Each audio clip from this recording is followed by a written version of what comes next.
Hello, so today I'll be talking about protein synthesis process.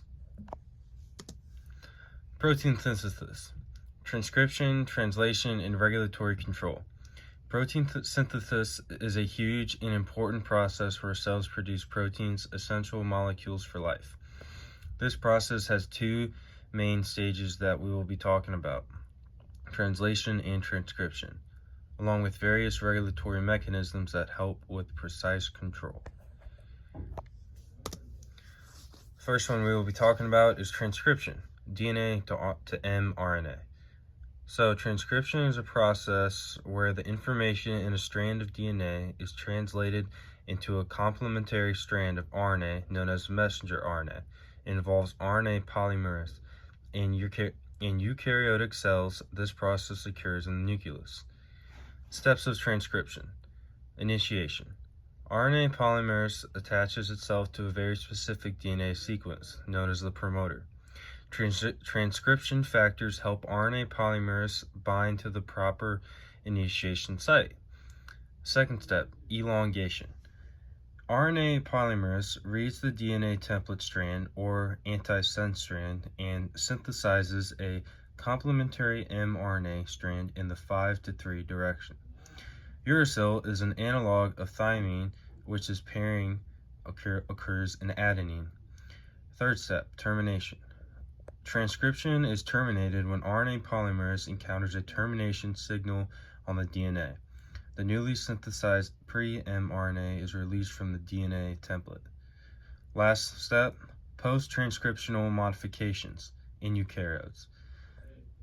5' cap, addition of the cap to the 5' end of mRNA for stability and recognition by the ribosome. Poly-A tail. The addition of the tail adenine nucleotides of the 3' serves to protect the mRNA from degradation. Splicing. This merely refers to the removal of introns and ligation of exons. These mRNAs get exported out of the nucleus into the cytoplasm, where translation occurs. Translation, mRNA to protein. So translation occurs in the cytoplasm, where ribosomes use mRNA as a template to assemble amino acids into a polypeptide chain. Steps of translation. The first step is initiation. The ribosome attaches to the mRNA at the start codon AUG that codes the amino acid methionine. Anticodon of tRNA carrying methionine transfer RNA pairs with the start codon. Elongation. tRNA molecules bear amino acid cargo destined for a given ribosome. The ribosome steps along the mRNA, reading the message 1 codon 3 nucleotides at a time. Amino acids are joined by the peptide bonds, forming a polypeptide chain. Termination. Termination is when the ribosome reaches a stop codon, usually UAA, UAG, and UGA, and translation ends. The complete polypeptide chain is released. Post-translational modifications. The polypeptide can fold into its functional 3D shape or even get modified by phosphorylation or glycosylation. So the levels of the regulatory control.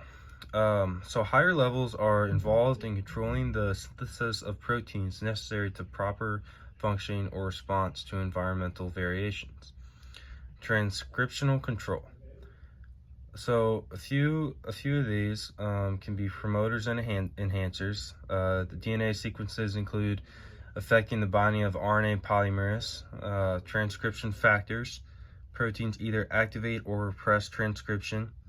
And lastly, epigenetic modifications. DNA methylation and histone modifications affect gene accessibility. B, post-transcriptional control. So a couple of these: alternative splicing can produce alternative forms of proteins. Other regulatory mRNAs, including microRNAs, can degrade mRNA or block translation. Transitional control. The activities of ribosomes are regulated by proteins or environmental signals. Specific sequences with the mRNA, such as the 5-UTR, can influence translational efficiency. Post-translational control. Generally, its stability is determined by modification or degradation via the proteasome.